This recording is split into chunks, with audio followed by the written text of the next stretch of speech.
Di sebuah desa terpencil, hiduplah seorang juragan kambing paling kaya bernama Pak Sastro. Ia dikenal sangat dermawan, sering membagikan daging kambing gratis setiap malam Jumat. Tak ada yang tahu sejak kapan usahanya melejit begitu cepat, padahal dulu kandangnya hampir kosong. Anehnya, setiap kali ada kambing baru lahir, terdengar suara tangisan lirih dari belakang kandang saat tengah malam. Dan sejak malam itulah, warga mulai berbisik, kekayaan Pak Sastro mungkin bukan datang dari usaha semata. Sejak kekayaan Pak Sastro melonjak drastis, kandangnya tak pernah sepi. Puluhan kambing gemuk memenuhi halaman, padahal dulu ia hanya punya 3 ekor kurus yang hampir mati. Setiap malam Jumat Kliwon, lampu kandang tetap menyala sampai dini hari. Dari kejauhan, warga sering melihat bayangan tinggi kurus berdiri di antara kambing-kambing itu. Suatu malam, Arman, anak muda desa, nekat mengintip dari balik pagar bambu. Ia ingin membuktikan gosip tentang pesugihan yang selama ini dibicarakan orang-orang. Angin tiba-tiba berhembus dingin, padahal musim kemarau sedang terik-teriknya. Kambing-kambing di kandang serempak diam, lalu menoleh ke satu arah yang sama. Di tengah kandang, Pak Sastro berdiri memegang mangkuk tanah liat berisi cairan merah pekat. Di depannya, sosok hitam besar dengan mata menyala berdiri tanpa kaki menyentuh tanah. Suara beratnya menggema, seperti banyak orang berbicara dalam satu tubuh.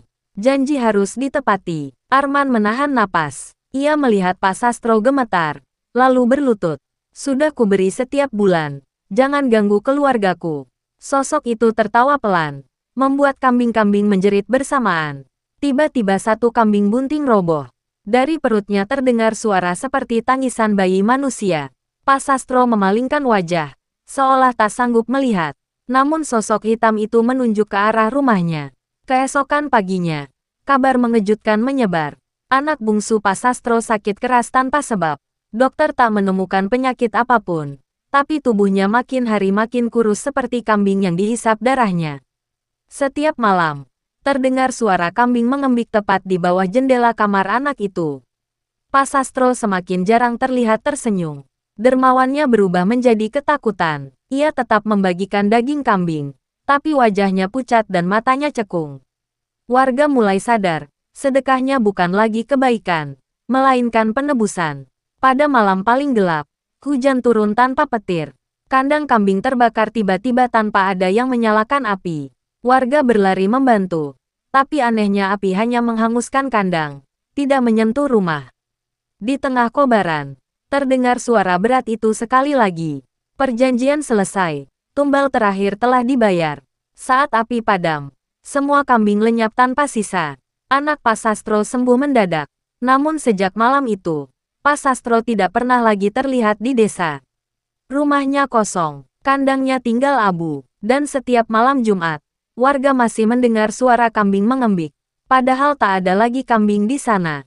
Seminggu setelah kebakaran kandang, desa mulai dilanda kejadian aneh. Rumah-rumah yang dulu menerima sedekah daging dari Pak Sastro mendadak didatangi bau amis menyengat setiap tengah malam.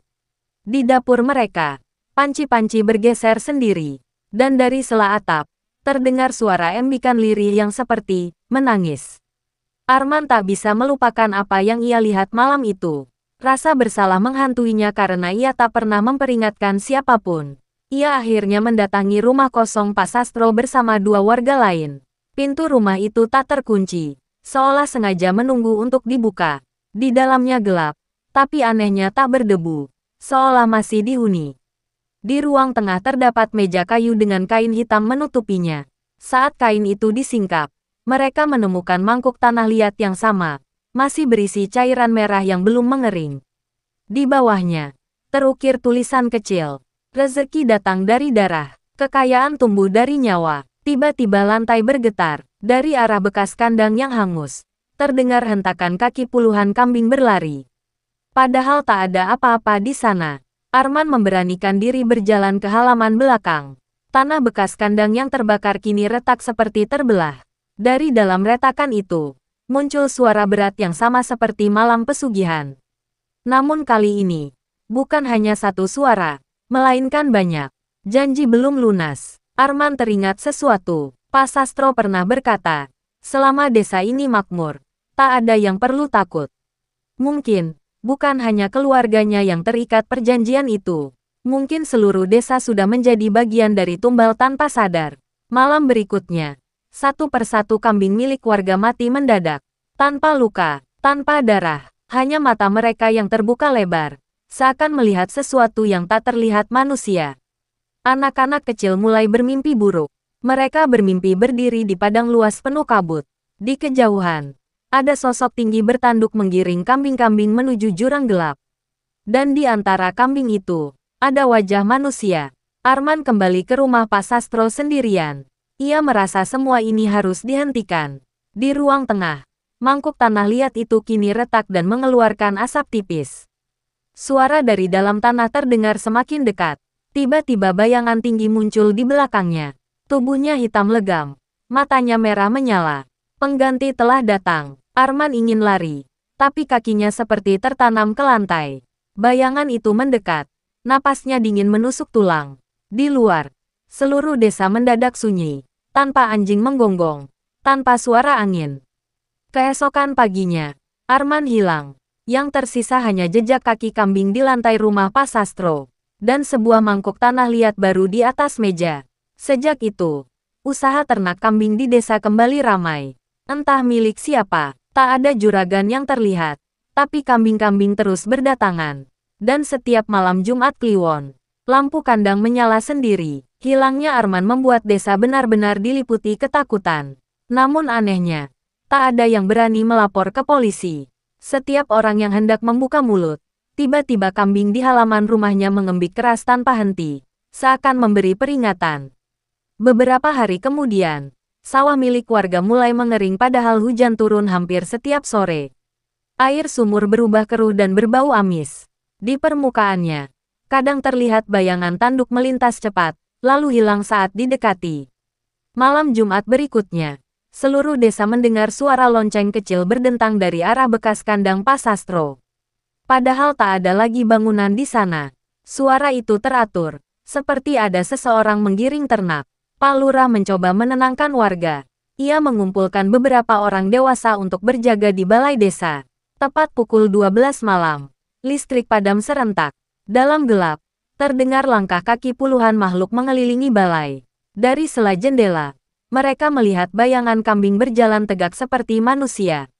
Matanya merah menyala dalam kegelapan. Di tengah barisan itu, berdiri sosok tinggi bertanduk memegang tali panjang yang terikat ke leher bayangan-bayangan lain. Salah satu warga berteriak histeris saat melihat wajah Arman di antara bayangan itu. Wajahnya pucat, matanya kosong, mulutnya bergerak pelan seperti sedang mengembik. Seketika suara berat menggema lagi, membuat dada terasa sesak. Setiap rezeki punya harga. Tiba-tiba pintu balai desa terbuka sendiri. Angin dingin masuk membawa bau kandang dan tanah basah. Di lantai muncul jejak kaki kambing, basah oleh cairan merah yang tak diketahui asalnya.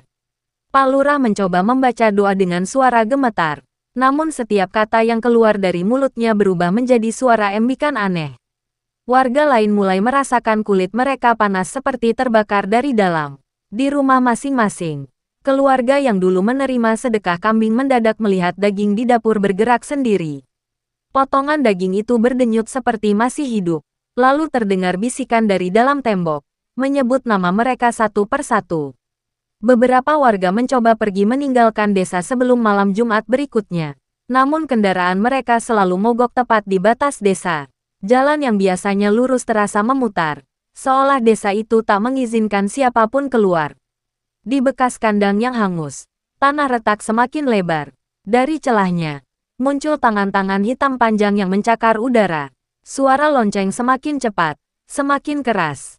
Desa yang dulu makmur karena kambing Pak Sastro kini berubah sunyi dan mencekam. Anak-anak tak lagi berani keluar setelah maghrib. Dan setiap malam, terdengar satu nama dipanggil dari kegelapan. Nama yang berbeda setiap minggu. Malam itu, langit desa berubah merah gelap seperti diselimuti asap tipis. Tak ada angin, tak ada suara jangkrik. Hanya dentang lonceng yang kini terdengar tepat di tengah desa. Warga berkumpul di lapangan dengan wajah pucat. Mereka sadar satu hal, ini bukan lagi tentang Pak Sastro. Ini tentang perjanjian yang telah menyentuh setiap rumah yang pernah menerima rezeki. Tanah di bekas kandang tiba-tiba terbelah lebar. Dari dalamnya muncul kabut hitam pekat yang merayap seperti hidup. Sosok tinggi bertanduk berdiri di atas retakan itu. Lebih jelas dari sebelumnya. Matanya menatap seluruh warga satu persatu. Di belakangnya, berdiri bayangan-bayangan yang dulu adalah penduduk desa, termasuk Arman. Wajah mereka kosong. Tubuh mereka bergerak kaku seperti boneka yang ditarik tali. Waktu penagihan telah tiba. Langit bergemuruh tanpa petir. Satu persatu warga yang dulu menikmati daging kambing gratis merasakan dada mereka sesak.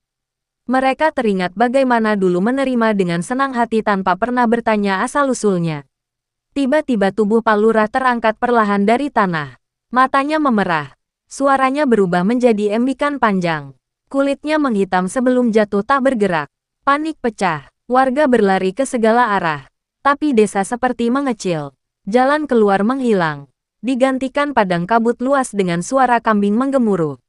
Di tengah kekacauan, seorang nenek tua, yang tak pernah menerima sedekah Pak Sastro, melangkah maju. Dengan suara serak ia berkata, "Putuskan rantainya, jangan lagi terima yang bukan hakmu." Ia melemparkan mangkuk tanah liat yang ditemukan di rumah Pak Sastro ke dalam retakan tanah. Mangkuk itu pecah. Dan dari dalamnya keluar jeritan panjang yang mengguncang bumi. Sosok bertanduk itu berteriak marah. Kabut berputar liar, bayangan-bayangan mulai bergetar. Wajah mereka berubah antara manusia dan kambing. Langit tiba-tiba kembali gelap. Dentang lonceng berhenti. Retakan tanah perlahan menutup. Kabut menghilang. Dan desa kembali sunyi. Terlalu sunyi.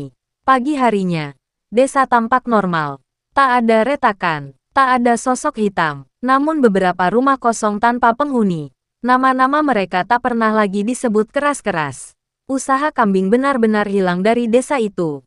Tak ada lagi kandang. Tak ada lagi suara embikan di malam hari. Tapi setiap Jumat Kliwon, di dapur beberapa rumah masih tercium bau amis samar. Dan jika seseorang terlalu lama menatap bayangannya di sumur, kadang terlihat sepasang tanduk kecil tumbuh di kepalanya sendiri. Desa itu memang selamat, namun harga telah dibayar, karena pesugihan tak pernah benar-benar pergi.